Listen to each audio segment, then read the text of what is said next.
Bienvenue dans Rétrospective, épisode 6. Et je me dis que quand on vieillit, on a une sérénité qui est différente. Et vraiment, quand on m'appelle mamie ou mémé ou maman, c'est hyper gentil. Ça me touche le cœur. Cet épisode est un épisode un peu particulier. Je me suis longtemps demandé s'il avait sa place dans mon podcast. Mais en fait, c'est impossible pour moi de ne pas vous le partager. La femme qui a accepté de me raconter son histoire s'appelle Christiane. Elle a 74 ans et elle vit dans la rue. Ce qu'elle me raconte est parfois décousu et elle passe de son passé à son présent sans transition, mais tout y a sa place.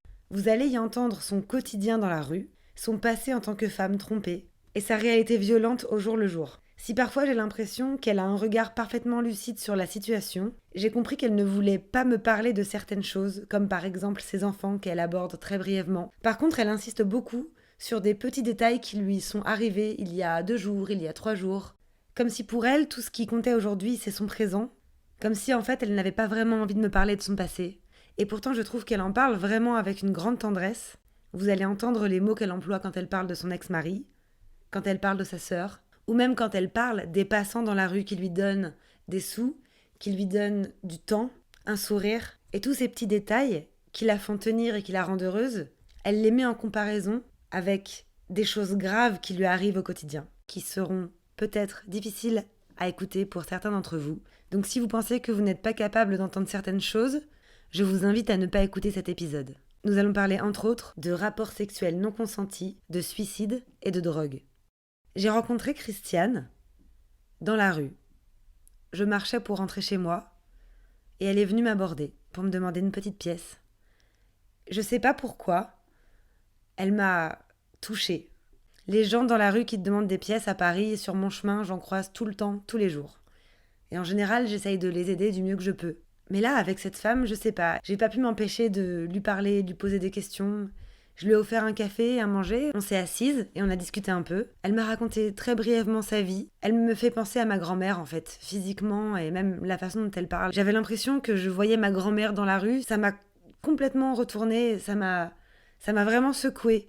J'aurais voulu l'aider plus, j'aurais voulu faire quelque chose de plus pour elle. Je me suis vraiment sentie démunie face à cette femme. Je voulais l'aider, je voudrais l'aider, mais je ne savais pas comment faire. Et puis je me suis dit, je vais lui proposer de témoigner dans mon podcast parce que elle a 74 ans, elle est vieille, elle vit dans la rue. Et même si le thème de la vieillesse est abordé dans son témoignage, ce n'est quand même pas le sujet central. Elle parle beaucoup de sa vie dans la rue. Même si elle parle du fait d'être vieille dans la rue, ce que ça change, ce que ça implique, etc., je me voyais pas lui poser les mêmes questions que je pose à quelqu'un qui a une maison, qui a une famille. C'était un peu délicat pour moi. Je pense que la problématique de vieillir ou pas, quand t'es dans la rue, c'est vraiment pas ta priorité. Donc voilà, je me suis dit, je vais recueillir son témoignage, je vais lui poser des questions, elle me dira ce qu'elle a envie de me dire. J'avais envie que la voix de cette femme et que l'histoire de cette femme soit écoutée, soit entendue, et soit juste quelque part en fait. Peut-être que je la reverrai plus jamais, même si je vous avoue que je passe souvent devant le métro Jaurès. Et si elle est là d'ailleurs, je vais la voir. Dans la rue, il peut tout se passer, il peut tout arriver, je sais pas combien de temps elle va tenir, je sais pas si elle va s'en sortir. Mais en tout cas, voilà, son témoignage, je l'ai, j'ai un petit bout de la vie de cette femme qui va pas s'envoler avec elle. Et pour moi, c'était important. Donc je sais que les thèmes récurrents de mon podcast ne sont pas forcément tous abordés, mais j'espère que vous comprendrez pourquoi j'avais envie de partager ce témoignage avec vous.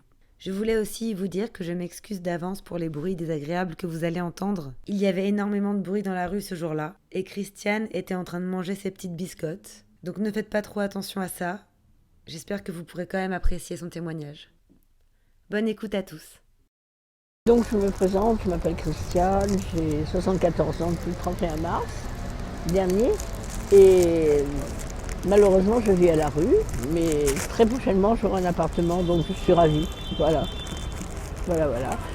J'ai travaillé toute ma vie. Dans l'immobilier, dans le secrétariat, j'ai donné des cours de danse pendant 15 ans, classique. J'ai fait quoi d'autre?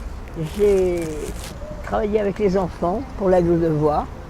Et quand je rencontre les petits-enfants, ils me disent oh, c'est grâce à toi qu'on a eu notre bac, tout, et c'est formidable. Bonjour, bonjour. Oui, très bien. Oui. Mamie, je te kiffe. Mais oui, on se kiffe. Allez, on prend pas de kiff, mais on se kiffe. Je me suis mariée à 20 ans, 21 ans, je crois. Voilà. Donc j'avais un amoureux. Je suis restée avec cet amoureux pendant 27 ans. Ensuite, j'ai divorcé comme beaucoup de gens. Mais j'ai divorcé parce que c'était quelqu'un qui m'aimait beaucoup, beaucoup, mais qui aimait aussi beaucoup les autres femmes. Et le pire, c'était que l'une des femmes qu'il aimait beaucoup, beaucoup, habitait dans la même rue que moi, et c'était ma meilleure amie. Et moi, j'habitais une superbe maison avec piscine. Monsieur avait une Porsche, mais il méritait tout ça, il travaillait. Et on a divorcé, parce que j'en avais un peu marre d'être trompée par ce monsieur. Et moi, je suis quelqu'un de fidèle. Et ça me faisait de la peine quand même. Et quand j'ai divorcé, j'avais le cœur complètement serré et meurtri de peine, parce que je l'aimais, mon mari. 27 ans. C'est pas mal. C'est pas mal quand même. Mais cette histoire de me tromper avec ma meilleure amie, j'ai trouvé qu'elle était dégueulasse. Elle et lui. C'est pas très gentil. Voilà, j'ai divorcé. Et au jugement de divorce, mon mari m'a dit qu'il me paierait mon loyer tout le temps. Parce que je travaillais pour lui aussi. Bénévolement, c'était mon mari. Donc à la suite de ça, je me suis retrouvée, on s'est séparés, tout, donc je ne travaillais plus pour lui. Je ne savais même pas que le RSA ou RMI existait, RMI à l'époque existait, donc je n'ai pas fait de demande. Voilà. Et j'aurais dû le faire. Donc j'avais aucune ressource, donc je me suis retrouvée à demander comme ça quelques pièces à certains gens, à essayer de trouver des petits boulots, par exemple dans les marchés pour mettre le talage, pour les garder des enfants le soir, la journée ou la nuit. Voilà, et ça me permettait de survivre. Voilà. Donc la rue c'est quelque chose d'épouvantable, et moi ça dure pas depuis très longtemps, mais c'est quelque chose que je déteste. 2 mois et demi, ouais, c'est beaucoup quand même, c'est beaucoup. Pour moi c'est beaucoup. Si j'avais été un peu légère, j'aurais dit bon mais à se tromper, c'est pas grave. Et quand il vous trompe avec votre meilleure copine de tous les jours, il s'arrêtait devant chez elle, soi-disant il allait chercher des bouquins, il revenait avec les bouquins, et aussitôt il allait dans la salle de bain se laver, ça vous fait mal, ça vous fait mal. Parce qu'un jour, la dame qui habitait mon amie, là, elle laissait toujours ouvert la porte en bas. Donc un jour je monte sans faire de bruit. Et dans ma tête j'avais des doutes. Et j'arrive, j'étais dans la chambre en train de faire des câlins. Et je suis repartie, ça m'a fait peur. Donc j'ai pris le trousseau de clés qu'il y avait sur sa porte, j'ai foutu dans un égout. Même si c'était pas bien, je m'en fous. Et mon mari m'a couru derrière. Mais non, c'est parce que tu penses. Mais arrête de dire des conneries. Un soir, il me dit, écoute, tu te fais toute belle, tout. Et on va chez des amis, on amène les petits fours et le champagne. Et mon fils me dit, oh là là, qu'est-ce que tu es belle, maman, ce soir. J'étais une très belle femme quand j'avais 30, 35 ans. Et j'étais coquette, j'avais tout, hein, j'avais le confort, tout. Et là, dans la rue, je préserve tout pour être propre surtout et tout. Bon, et il y a un truc qui me gêne énormément, c'est de ne pas pouvoir brosser les ongles ici. Et il faut que je pense à acheter une petite brosse à ongles, parce que c'est indispensable d'avoir des mains propres. Voilà. Et moi, je rencontre plein de nanas qui ont des mains, on ne dit pas noires de crasse. Par exemple, la dame qui dormait à côté de moi, elle est comme ça depuis des années, mais elle aime ça, hein. Elle aime ça, elle se drogue, bien sûr. Elle aime ça, elle se drogue. Elle vient, mais t'as combien? T'as combien? Je me dis, pourquoi tu me demandes ça? Elle est moins âgée que moi. Elle est sale parce qu'elle fait rien. Moi, quand ça m'est arrivé d'être dehors, j'ai toujours dans un petit sac des lingettes, du savon, j'ai du savon dans ma poche, un petit truc pour me laver. Et quand j'ai de quoi m'offrir un café, je suis dans un truc, et après je vais aux toilettes et je me lave. Voilà. Regardez, tout à l'heure, un jeune homme est passé, il m'a dit « Oh, mamie, viens, je vais t'offrir un petit café. » Je dis « Bah, je t'attends. » Il est venu, il m'a offert un petit café. Ils s'appellent mamie? Oui, tous. Mamie ou maman. Et ils sont gentils parce que, déjà, le fait que je sois âgée, on ne comprend pas pourquoi je suis là. On est bien d'accord. Voilà, on est bien d'accord. Mais quand on connaît l'histoire, après on comprend. Alors, le juge des affaires familiales, mon mari a dit non, je paierai le loyer tous les mois. Mais ne le mettez pas dans le jugement. Eh bien, il m'a bien surpris, c'est qu'il ne m'a jamais payé le loyer parce que sa femme était contre l'idée. il avait trouvé pour moi un beau studio à Savigny et il était magnifique. Il y avait 33 mètres carrés. Et tout le long du mur, il y avait des placards avec des glaces. Et vous tiriez, il y avait des petits tiroirs pour mettre les vêtements et des tiroirs pour mettre les petites chaussettes, pour pendre des petites cravates, enfin un truc magnifique. Et la salle de bain, les 1001 nuits, c'était décor marocain, sublime. Donc, dans le coin cuisine, j'avais un frigidaire américain avec des glaces. Enfin, c'était ça tout de suite après mon divorce. Et quand la femme de mon mari a vu ça, elle a été jalouse comme un fou. Elle a 10 ans de moins que moi, elle en paraît plus. Moi, je parais plus jeune qu'elle, quoi. Voilà. Mais moi, j'avais rien contre elle, hein. Rien du tout. Et mon fils lui a dit, si un jour je t'entends dire quelque chose sur maman, je te prends, je te colle au mur. Et ça, il aurait fait. Hein. C'est quelqu'un de très carré et qui ne supporterait pas qu'on fasse du mal à sa maman. Mais comme moi, j'ai rien demandé, ni le RSA, ni tout ça, c'est lui qui m'a dit, mais pourquoi tu ne fais pas la demande, tu aurais le droit, et j'avais le droit. Donc j'ai fait la demande, et après j'ai eu l'âge de la retraite, donc je touche une retraite de 613 €, et avec 613 € pour payer l'hôtel tous les jours, c'est impossible. Voilà. Donc, dès que je peux, je vais dormir dans un endroit d'association où je paye que 23 €. Et souvent, les gens m'ont payé le truc. Écoutez, un monsieur, un soir, j'étais là, il me dit, oh là là, vous êtes encore à la rue ce soir? Je dis oui. Il me dit, écoutez, je vous laisse avec ma compagne, je reviens aussitôt. Il revient avec 40 € pour payer 39 € de chambre d'hôtel. Il faut le faire. Il faut le faire. Hier soir, je passe, je ne connaissais pas trop. Vous connaissez les quais? Ouais, alors sur les quais. Alors il y a un côté par là, et un côté de l'autre côté. Donc je passe là, comme ça, tout droit. Et un monsieur, venez ma petite dame, souvent je vous ai vu. Donc je vais vers lui, et il me donne un billet de 10. Et après il me dit, venez encore me voir à nouveau. Il me redonne 10 €. Donc j'avais 20 €. C'est pas fini. Je vais pour partir, je le remercie énormément. Et un monsieur me dit, tenez ma petite dame, il me donne 20 €. Donc j'avais 40 € sur moi, plus 2 ou 3 € des pièces qu'on m'avait données. Je m'en vais, je rencontre un pauvre monsieur qui fait la manche, mais il m'a touché, il n'était pas âgé, mais il devait avoir 50 ans, mais on avait l'impression qu'il en avait 70 tellement il était fatigué. Donc j'ai dit, écoutez monsieur, on m'a beaucoup gâté ce soir, c'est pour vous, je lui donne 10 €. Et un mec que je connais, il me dit, mais pourquoi tu lui as donné 10 €? Je dis, pourquoi? Parce que mon cœur a parlé. Et tu ne peux pas savoir la surprise qu'il a eue et la joie qu'il a eue. Donc le bon Dieu, il m'a vu, je l'ai fait de bon cœur. Voilà. Et je m'en vais, et je marche un petit peu, tout ça, je m'assois. Et il y avait justement ce monsieur qui me dit, pourquoi as-tu donné? Et moi, la bourrique que je suis, je lui dis, j'avais en tout 40 €, je pouvais lui offrir 10 €. Et le monsieur, je retire mon manteau, et je mets toujours, comme je n'ai pas de sac, je mets mes sous dans la poche. Et là, celui-ci, il est bien parce qu'il y a des poches qui ferment. Tandis que le manteau, les poches, elles ne ferment pas. Et qu'est-ce qu'il fait? Il me pique l'argent qu'il y avait dans les poches. Voilà. Et qu'est-ce que j'ai appris après? Il dit, mais il fait quoi, William? Il est quoi? Ben, il fume du crack. Je le rencontre le lendemain. Et je lui dis, au fait, tu devais venir me voir pour boire un café avec moi. Il me dit, non, j'ai eu un empêchement. Je lui dis, écoute, c'est pas la peine. Mais surtout ce que tu as fait, c'est dégueulasse. Et il me dit, quoi? J'ai rien fait, moi. Je dis, on n'en parle même pas, tu m'intéresses plus. Et j'ai bien l'intention de ne plus lui parler. Voilà. Donc la rue est quelque chose de terrible, hein. Terrible. Mais par contre, les gens que l'on côtoie, comme vous, comme plein d'autres, j'ai une dame de la télévision m'a invité à prendre un café, à manger avec elle. J'ai pris des, comment ça s'appelle, des trucs à la mauricelle, comment ça s'appelle, des calmars, frits avec des sauces pas possibles. Mais je dis, mais c'est hors de prix, je ne peux pas prendre ça. Elle me dit, mais non, n'hésitez pas. Et en plus, je m'en vais, elle me donne 10 €. J'ai rien demandé. Hein. Et déjà, le café, le repas, c'était énorme. Et tout était comme ça. C'est quoi? Et bien là, je vais avoir un appartement.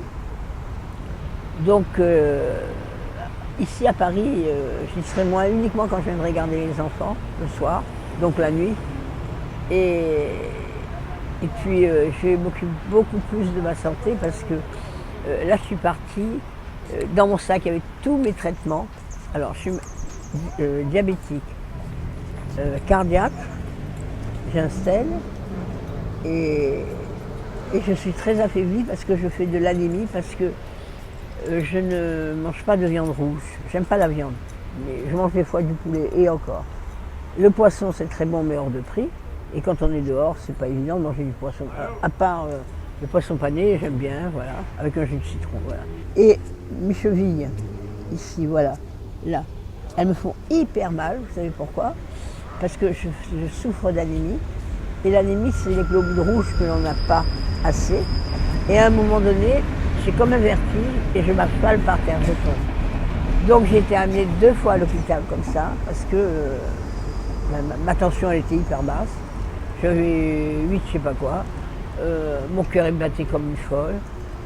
Et on voyait que j'avais pas mangé, que j'étais malheureuse, que j'avais plein de soucis, plein de peine, quoi. J'avais une sœur qui avait 32 ans. Elle est décédée à 32 ans après un divorce. 2 mois après, elle m'a dit la chose suivante. Est-ce que plus tard, s'il m'arrivait quelque chose, je t'occuperais de mes 3 enfants? J'ai dit oui, mais je préférerais ne pas m'en occuper, comme ça il t'arrivera rien. Et un soir, du 1er avril, je ne sais plus de quelle année, il y a longtemps, il y a au moins 15 ou 20 ans, elle me serre très fort dans ses bras. C'était une fille sublime, vraiment la vraie pied noir, très belle, brune comme vous, les cheveux noirs, comme ça. Intelligente, cultivée. Elle lisait un texte une fois, elle le savait par cœur. Moi, il fallait que je le lise au moins 3 fois. Et j'étais en admiration de cette sœur. Et qu'est-ce qui se passe? Elle me serre comme ça dans ses bras. Elle me dit, sache que je t'aime et que j'adore mes enfants. Donc elle va faire une petite sieste. Mais elle ne s'est pas réveillée la sieste parce qu'elle avait pris plein de cachets. Et s'est suicidée. Donc j'ai eu 3 autres enfants que j'ai aidés. Et eux, ils sont éparpillés un peu partout dans la France.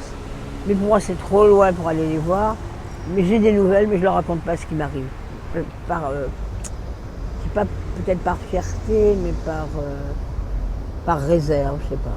Et plus tard, quand ça ira beaucoup mieux, je vais les réunir. On fera, comme je suis dans la journée, on fera le grand couscous de mémé. Parce que là-bas, on dit mémé, non pas mamie. Et puis voilà, et c'est formidable. Mais tout le monde me dit, mais pourquoi vous n'en parlez pas? J'ai dit, parce que déjà, mon fils, il ne faut pas toucher à sa maman. Les autres enfants, c'est pareil, il ne faut pas toucher à la maman de substitution, qui est une tata, quoi. Mais quand même. Et c'est vrai que je suis bête quelque part, mais je devrais en parler, mais je ne peux pas, j'arrive pas, voilà. À vous, je vous le raconte, mais à eux, je ne leur raconterai rien, je ne pourrais pas. C'est comme ça.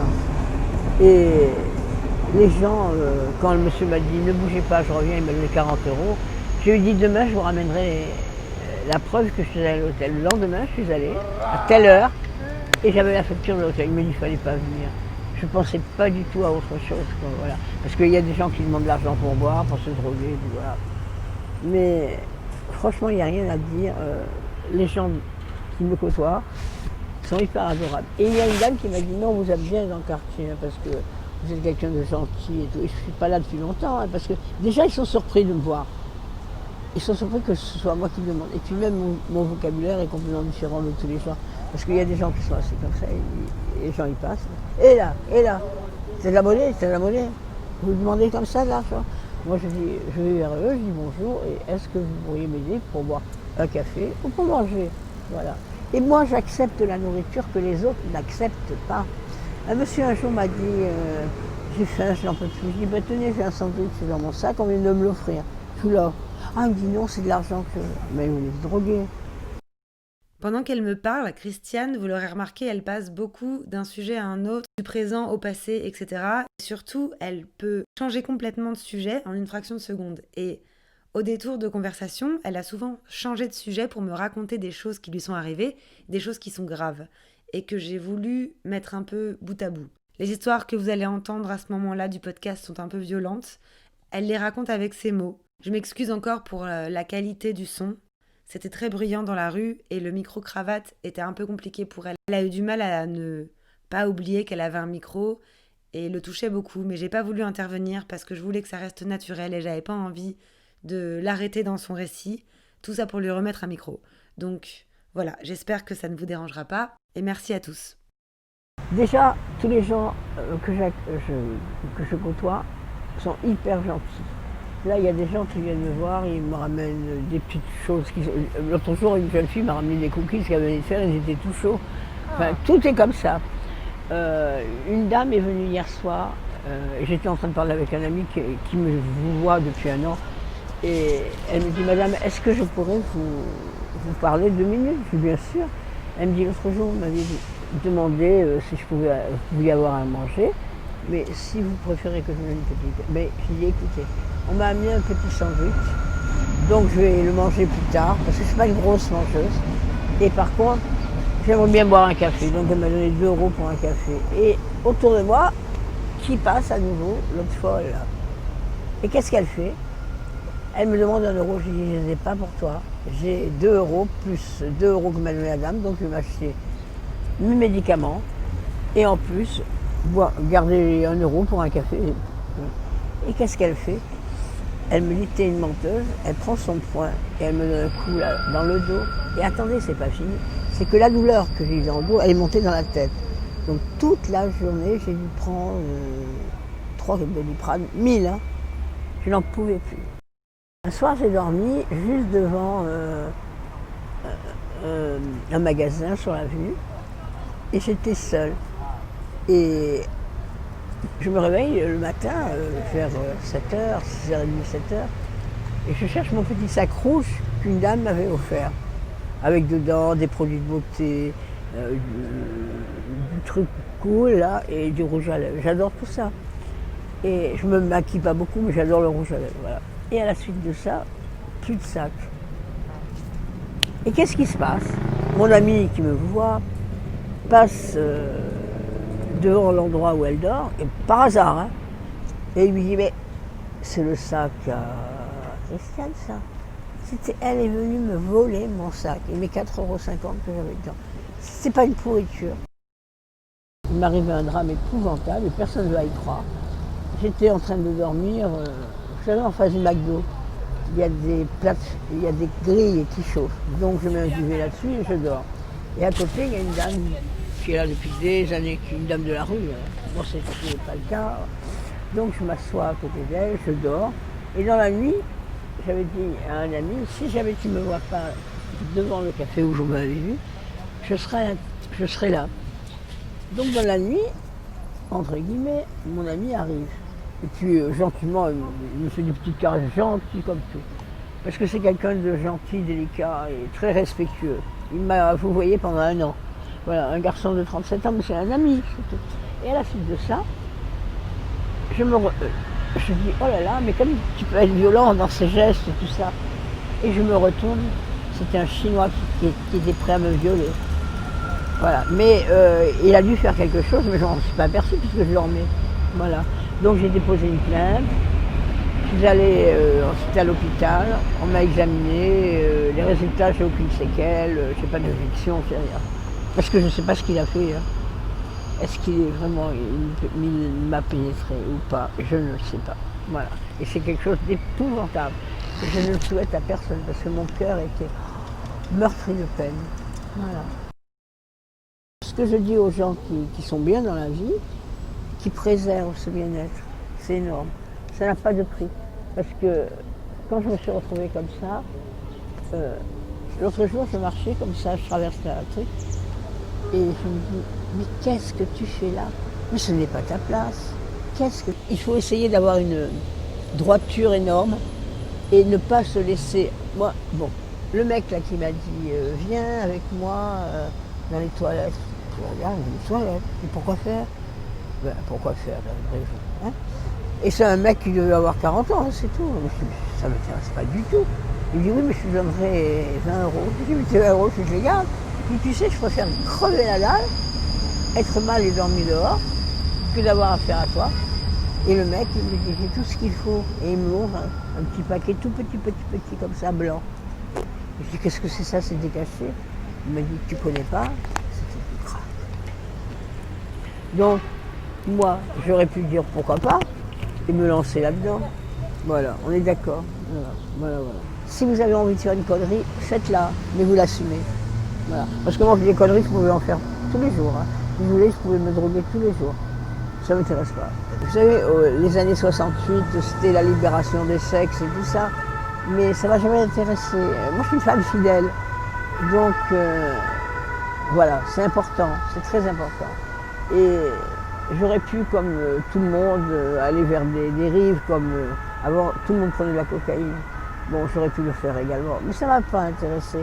Ce qui m'intéressait, c'était d'être bien dans cette maison que j'adorais, qui était belle comme tout, avec piscine qu'il avait fait construire, mon mari. Et lui-même, il avait une Porsche. Mais il le méritait parce que c'était un travailleur hors pair. Et gentil, parce que les 3 enfants de ma sœur, il les a acceptés comme ses enfants. C'est énorme ça, cultivé, gentil. Je ne pourrais pas vivre avec quelqu'un ou côtoyer des gens non cultivés du tout. C'est important pour moi, la culture c'est très important. Ouais. Et pourtant, je suis partie d'un milieu très simple. Ma maman était mère au foyer avec 8 enfants et mon père était maçon et ils m'ont donné une éducation.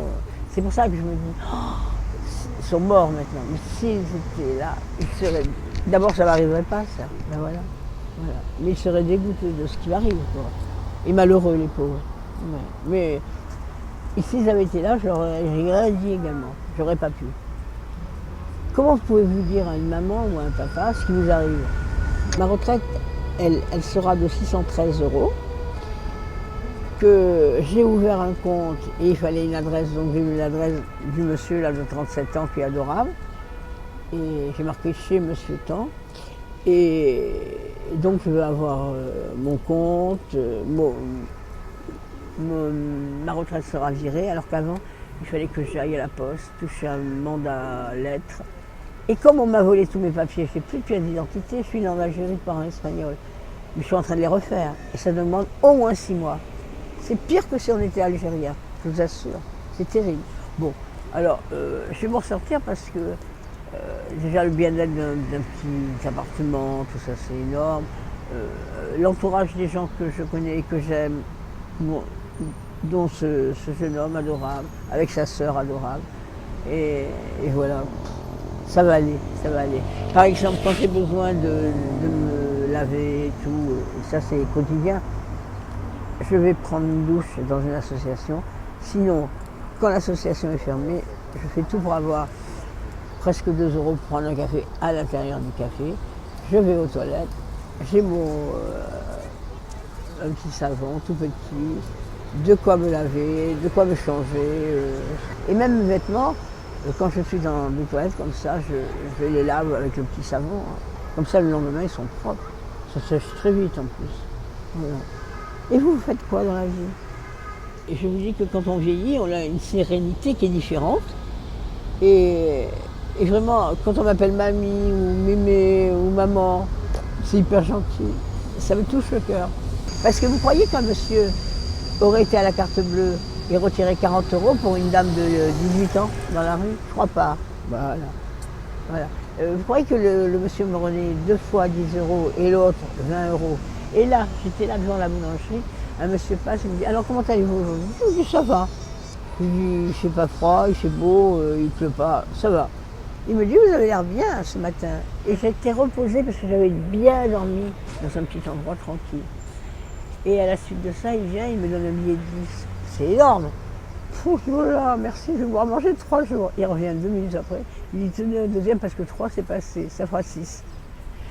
Vous voyez ça à une jeune fille de 18 ans? Non, pas du tout, pas du tout. Donc l'avantage, c'est vrai, mais je ne l'ai pas cherché cette histoire de vieillir. Je suis vieille, âgée, et c'est normal, voilà. Et moi, je sais que l'autre soir, quand j'ai eu 40 € et que je lui ai 10 € à ce monsieur, puis ça, il était surpris, mais j'ai dit, soyez pas surpris, j'ai eu 40 €, donc je peux bien vous offrir 10 €, voilà. Et la rue, moi je ne vous connaissais pas. Et j'ai tout à fait néophyte et vraiment, quand vous prenez vos réserves et tout, ça va. Mais si vous vous laissez aller, moi je serais en train de fumer comme tout le monde. Hein. Voilà. Mais c'est certain même. Dans la rue, il faut faire attention à tout. Ah, ça peut arriver à tout le monde. Et je dis que c'est vertigineux comment ça arrive vite. Et le pire, c'est de trouver un endroit où on va pouvoir se détendre Moi, je sais que mon ami me donne toujours... Moi, j'avais eu un duvet par une association et lui, il était intervenu en leur disant « Elle est toute seule et il faudrait qu'elle ait chaud. Elle n'est pas jeune. » Ils m'ont donné un autre duvet. Et qu'est-ce qui s'est passé quand je les ai pliés et rangés dans un coin où je dormais? On me les a volés, comme d'habitude, quoi. Et ils font ça tout le temps, tout le temps. Voilà. Donc l'histoire, c'est que je vais vers une vie positive et je vais faire tout pour oublier toutes ces histoires vilaines, surtout l'histoire du mec qui a voulu me violer, tout ça. Je vais tout faire. Et je sais que ça va être dur, mais j'irai faire une thérapie parce que quand ma soeur s'est suicidée après deux mois de divorce, je me croyais responsable de sa mort. Parce qu'un jour, elle me dit, tu peux venir, j'ai besoin de toi. Je lui dis, écoute, Geneviève, là je peux pas, mais attends-moi l'après-midi, je serai là. Et j'ai senti qu'elle avait une faiblesse énorme et qu'elle était déçue, quoi. Et après, je me suis dit, ben, c'est à cause de moi qu'elle a fait ça. Elle avait dit à ma mère, quand elle avait 16 ans, elle avait dit à ma mère, un jour, je mettrai fin à mes jours. Elle lui a dit, et ma mère, quand elle s'est suicidée, elle a été hyper malheureuse. Mon père, je vous assure, quand on lui a annoncé que Geneviève avait été décédée, je vous mens pas quand je dis, il était plié en deux, il devait avoir 55 ans, plié en deux, de meurtri, malheureux. C'était son bijou, ma soeur. C'était son bijou. Elle épatait tout le monde, elle était gentille, cultivée, adorable, jolie, enfin, il n'y avait rien à dire. C'est triste, hein, la vie, quand même. Alors là, en étant positive, je suis mieux, mais pas parfaitement mieux, mais quand même mieux, voilà. Bon, là, ce matin, je me suis levée, il me restait 3,50 €. Je suis allée acheter un paquet de biscottes, du beurre et 1 € pour mon café. Je me suis installée là et j'ai déjeuné avec des tartines de biscottes de beurre et café, je me suis régalée. Et il y en a plein qui font pas ça. Le matin, ils vont tous chercher leur bière. Ben oui, ben oui. Et après la bière, ils vont chercher leur truc ici ou de l'autre côté, je sais pas, un peu partout. Si vous avez un doute, pour quelle que soit la chose, avec quelqu'un, si quelqu'un vous dit viens, j'ai quelque chose de sympa, viens avec moi et tout, on va fumer. Mais fumer, moi je fume pas la cigarette, donc je ne sais pas ce que ça veut dire. Et fumer pour eux, ça veut dire quoi? Ça veut dire se droguer, quoi. Donc je leur dirais de faire attention au vocabulaire, aux compositions, à l'entourage, à tout, à tout, à tout. Et de rester quand même positif. Voilà, c'est important. Parce que si vous n'êtes pas positive, votre histoire de... Même, c'est rien l'histoire du petit déjeuner le matin, c'est énorme. Quand je ne peux pas me l'offrir, je suis mal. Donc là, je fais toujours maintenant, quand j'achète mon paquet de biscottes, j'en mange un dans la journée, et l'autre, je le réserve pour le lendemain. Parce que je peux absolument pas manger de pain, parce que j'ai un problème à l'estomac et ça me donne des brûlures. Mais j'aime bien le pain. Alors si vous voulez venir me voir pour m'aider, je me trouve toujours en face du métro Jaurès, l'entrée principale, devant un café et une boulangerie qui est accolée. Et je suis là et je demande une situation aux gens qui me donnent gentiment. Il n'y a pas de problème, vraiment pas. Vraiment. Voilà. Eh bien, je vous dis merci si vous voulez me voir, quoi. Vous me présentez, voilà. Merci. Cette femme, elle m'a bouleversée, en fait. Pour être très honnête avec vous, je ne sais même pas si elle m'a dit la vérité, si ce qu'elle a vécu est vraiment sa vie. Je n'en sais rien, je ne sais pas. Si effectivement elle n'a jamais pris de drogue, si elle n'a jamais fait la prostituée pour avoir de l'argent. Elle me dit que non, elle a l'air assez sincère. Au final, je ne vais jamais savoir la vérité. Mais c'est pas ça l'important. L'important, c'est que cette femme, à 74 ans, elle est dans la rue. Tous les jours, elle fait la manche. Elle a le sourire. Elle est super gentille. Elle est pleine d'espoir. Elle peut parler de plein de choses. C'est agréable de passer un moment avec elle. Et je lui souhaite de tout mon cœur que ses projets d'appartement aboutissent, qu'elle renoue le lien avec sa famille et que tout aille bien pour elle, vraiment. J'espère que ça va aller. En tout cas, n'oubliez pas que si vous habitez à Paris et que vous voulez passer la voir, elle est en général devant l'arrêt de métro Jaurès. Si vous voulez savoir à quoi elle ressemble, j'ai posté une photo d'elle sur le compte Instagram du podcast. Merci à tous d'avoir écouté et je vous retrouve très bientôt pour un nouvel épisode de Rétrospective.